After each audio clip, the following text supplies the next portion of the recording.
इस वीडियो में हम लोग गणित मंजरी का chapter 2 introduction to linear polynomial का एक्सरसाइज सेट 2.1 शुरू करने जा रहे हैं। ठीक है ना। तो ये हमारा पहला क्वेश्चन क्या कह रहा है, find the degree of the following polynomial. अब इसमें 4 क्वेश्चन है। इसका पहला क्वेश्चन क्या है, 2x² माइनस 5x प्लस 3।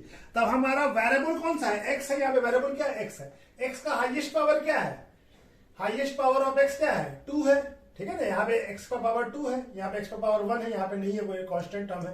तो ये जो हाईएस्ट पावर होता है वही डिग्री होता है पॉलिनोमियल का। तो हमारा degree of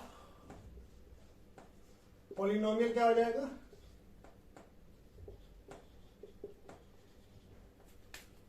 polynomial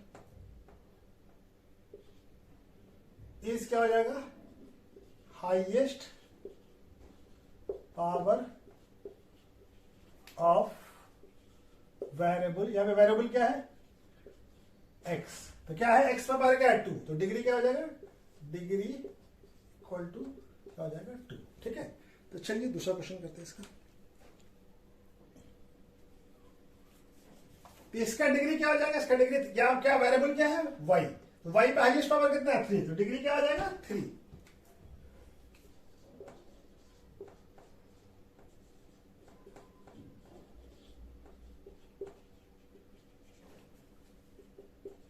highest power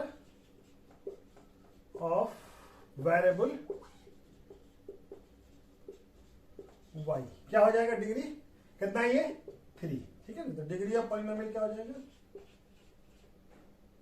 degree of 3 3 क्या हो जाएगा, डिग्री क्या हो जाएगा, 3। ठीक है। इसका क्या होगा, -9। तो इसमें कोई वेरिएबल कुछ है नहीं। तो वेरिएबल जब नहीं है या कांस्टेंट टर्म है तो इसका डिग्री क्या हो जाएगा, इसका डिग्री हो जाएगा हमारा 0। वेरिएबल नहीं है, कांस्टेंट टर्म है, तो इसका डिग्री क्या हो जाएगा, 0। ठीक है। फोर्थ क्वेश्चन क्या है, 4z - 3। यहां पे वेरिएबल क्या है, z। इस पे क्या डिग्री है, 1। z पे पावर क्या, 1 है। ठीक है ना।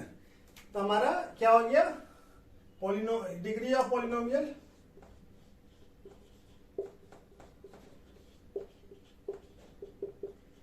Equal to highest power. Highest power कितना है, हाईएस्ट पावर या एक्सपोनेंट ऑफ वेरिएबल।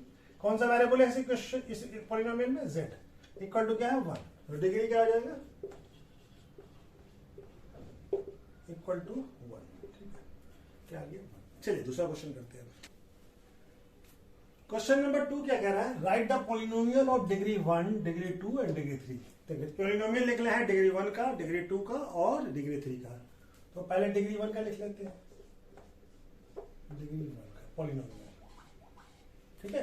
क्या हो जाएगा, ये हमारा हो जाएगा 4x + 3। ठीक है। ये यहाँ पे वेरिएबल क्या है, x है। इस पर पावर कितना है, 1। ठीक है। तो ये हो गया।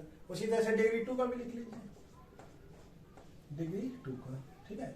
y² + 2y + 3।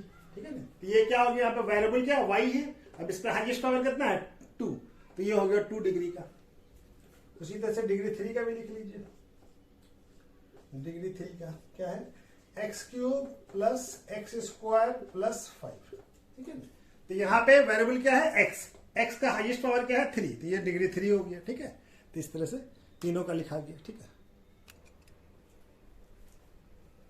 क्वेश्चन नंबर 3 क्या कह रहा है, what are the coefficient of x² and x³ in the polynomial x पर पावर 4 - 3x³ + 6x² - 2x + 7।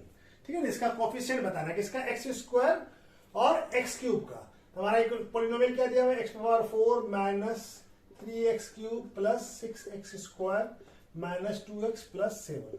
अब यहां पे देखिए x³ के आगे क्या लगा, -3। तो कोफिशिएंट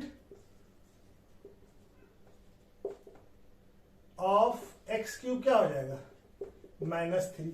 उसी तरह से कोफिशिएंट ऑफ x² के पागे क्या है, +6। तो क्या हो जाएगा, +6। ठीक है। तो ये दोनों कोफिशिएंट हो गए, x² का और x³ का। ठीक है।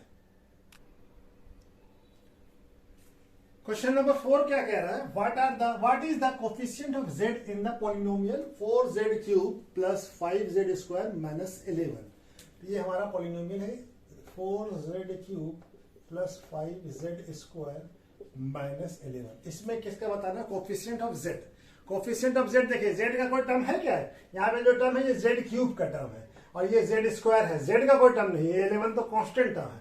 हमारा कोफिशिएंट ऑफ क्या है, कुछ नहीं है तो 0 हो जाएगा। कोफिशिएंट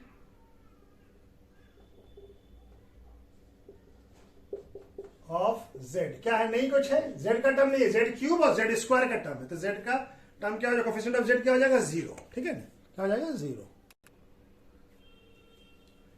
क्वेश्चन नंबर 5 में क्या कह रहा है, what is the constant term of the polynomial 9x³ plus 5x² minus 8x minus 10। इसका हमको बताना है कि कांस्टेंट टर्म कौन सा है। ठीक है ना, कांस्टेंट टर्म। ठीक है ना, क्वेश्चन क्या दिया है, पॉलिनोमियल क्या दिया हुआ है, 9x³ plus 5x² minus 8x minus 10।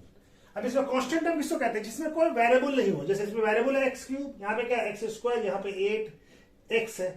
ठीक है ना, यहाँ पे ये टर्म जो है -10 जो है साइन के साथ लिखते हैं। ठीक है ना, तो कांस्टेंट टर्म क्या हो जाएगा, जिसके अंदर ये -10 में कोई वेरिएबल नहीं है, कांस्टेंट टर्म।